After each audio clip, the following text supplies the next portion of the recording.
কি দুনিয়ায় আইলো ভাই, চলাফেরা তো করতে মুশকিলে। হাসাহাসির লাইন জীবন দান লাগে, বাতের লাইন জীবন দান লাগে।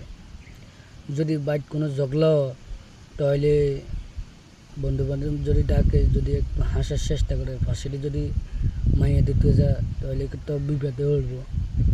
যদি বললেও ঝগড়া, মন খারাপ, বন্ধুরা ডাকি না, একটু রসিকতা কই হাসাহাসির লাইন, তাহলে তো ফাঁসিটি মায়া দিতে যাইব। দুটার লাইন তো সমস্যা হয়ে যাবে সামনে। ভাই আমরা কীভাবে চললাম দুনিয়াটাকে, দেশ স্বাধীন হয়েছে। আরে সোনার বাংলা, আমি তোমায় ভালোবাসি। এল দুই কান লাগাইলেন পারভেজ জীবন দিছে, দুই নাগনি, দুই ডাইনি, আরে কালসা পাগল, মরবি না তোরা, মরতি না, মরবি।